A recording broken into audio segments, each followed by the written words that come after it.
How's it going, everybody? This is BeatTheBush.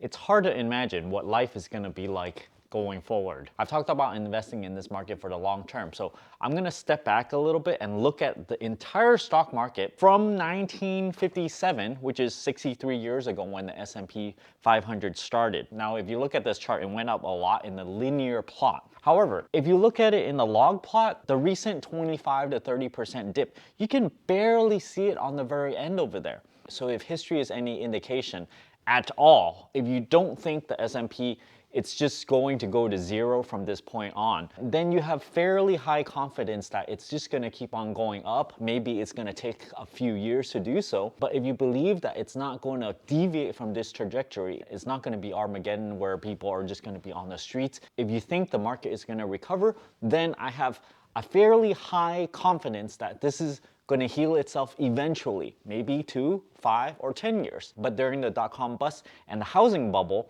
I remember during that time, it certainly felt like the world was going to come to an end. It seems like there's no way out.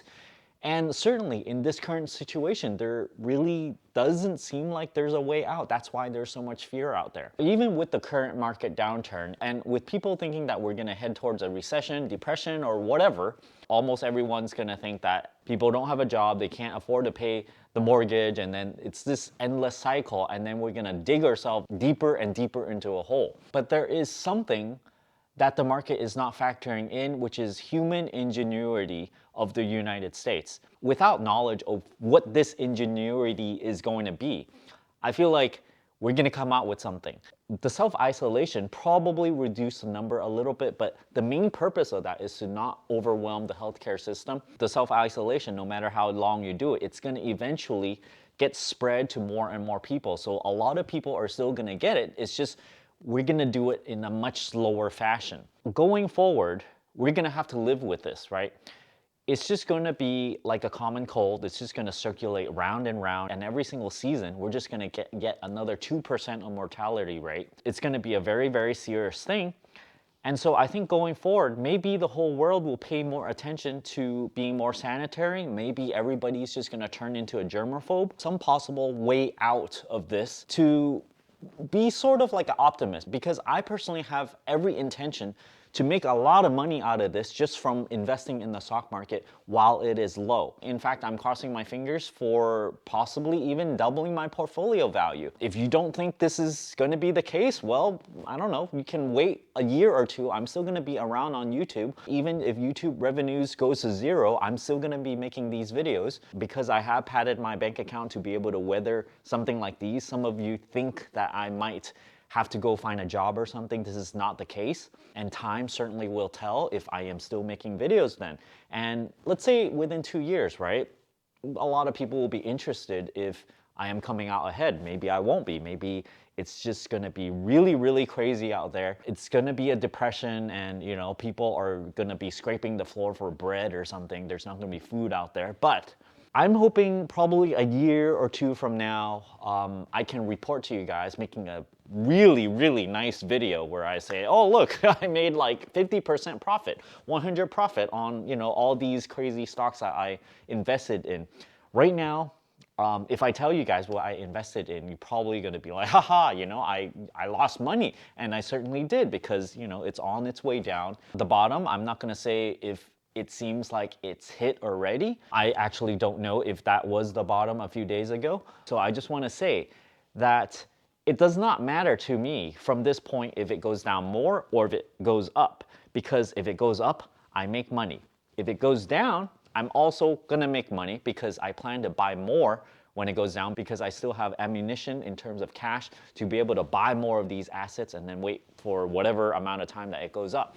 Now, you need to be kind of like an optimist that we can get through this, right? There are some good news floating on the horizon out there. There are these drug companies that might have possible solution, possible medication that might help treat this symptom, make people not die. There might be vaccines coming out in the future that might just make this whole thing just kind of disappear overnight. They just have to make a lot of them and then all of a sudden everyone is immunized. All of a sudden it's like, hey, let's all go out and, continue our business just like before. Hopefully, even if a vaccine comes out, we will be a lot more aware of our sanitary hands and stuff so that we don't get germs on everything. This video, I just want to kind of brainstorm a little bit with you guys.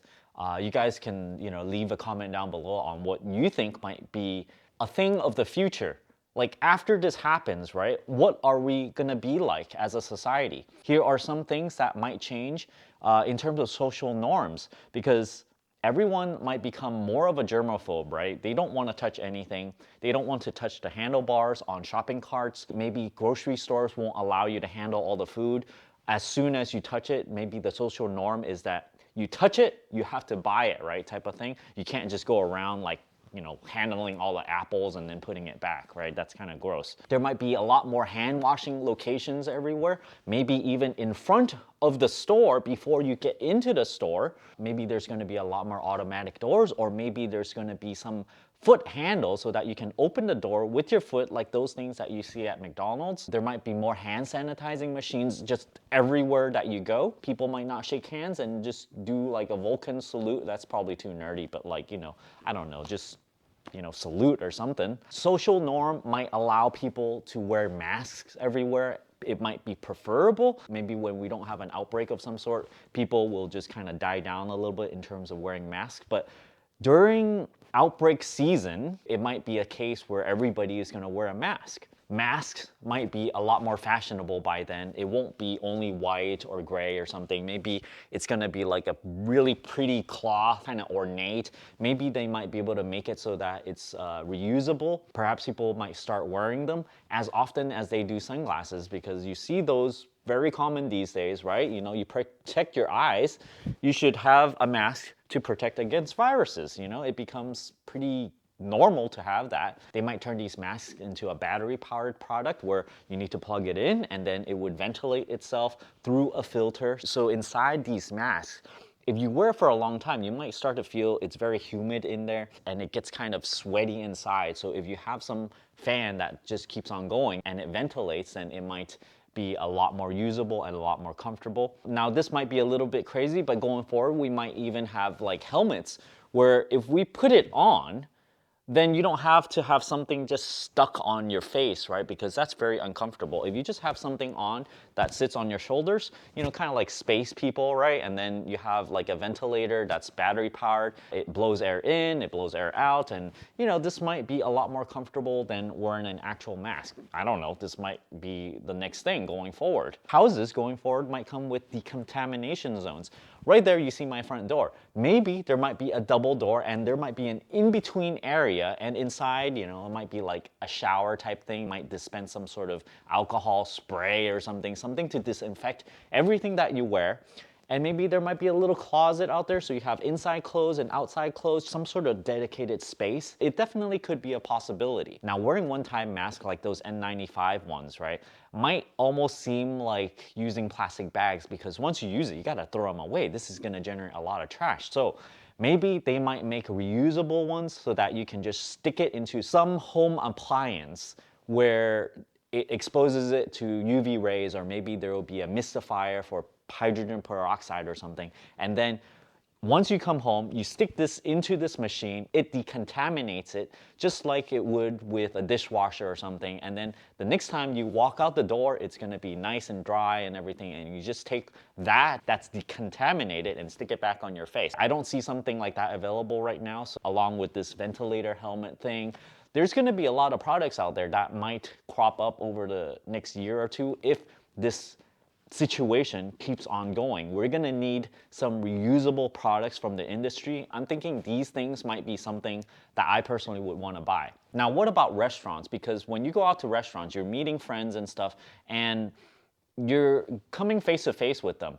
So perhaps they might have situations where they have booths. Maybe they're clear glass and then you can still see other people, but then you're still somewhat isolated. Maybe there's something like that. Or maybe they can just have separate isolated booths. If you come with family members that you're in the same household, you can still use the same booth. Something that I personally am concerned with, as well as probably other people that's doing a lot of takeout, is that the cooks themselves might be infected. So what you really want to know is some sort of new standard for sterile cooking.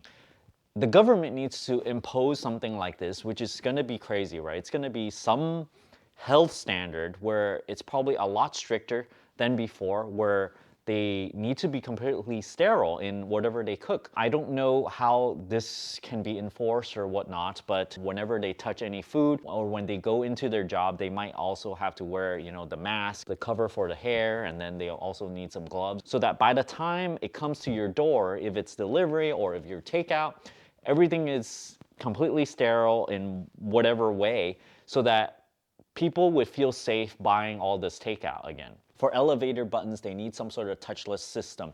Most elevators, they have buttons, and they have people where they make these little prodder things that goes on your keychain. That's helpful if those things aren't out yet. But after a while, they might want to make some sort of touchless thing where you wave your hands over a certain button and they'll go, okay, you want to go to the first level. Yes, we need this stimulus money of $1,200, but what about pairing it with a lot of personal protective equipment for every single household? So when you do go out there, they have them. They don't have to hunt around for them. So the government is actually supplying these. Maybe you have a mask, maybe you have the goggles, maybe you have like a gown or something, and you need to supply a lot of these so that everyone would have access to these, and there won't be an excuse to not actually use it at all, right? So when you go out, you better wear these things, and possibly this might make things a lot better. Obviously, going forward for nursing homes, for the people that are most vulnerable, that are most likely going to die if they catch this. Anybody that's visiting needs to be sterile. They need to be decontaminated, or maybe they cannot even interface with the people at the nursing home at all. So these are just some of my random ideas. If you guys have ideas of your own on how society will move forward, if this is going to be a thing of the future, if we can't get rid of it, if it keeps on mutating and stuff, right? We just have to live with it. So how can we live with it without getting sick ourselves? We just have to make sure everything is sterile. We just have to be a germaphobe. We can't touch anything anymore. We can't go around hugging everybody anymore unless they're in your same household. So it's gonna make things very, very difficult going forward. If you guys have some ideas on what society is gonna be like, or ideas on what we can implement in order to move forward from this so that we don't dig ourselves into a depression, leave a comment down below. And if it's a good one, I'm gonna gather some of these together and share on the next video. Thanks for watching, everybody. Don't forget to give me a like on this video, push that subscribe button, and ring that bell icon. Thanks for watching.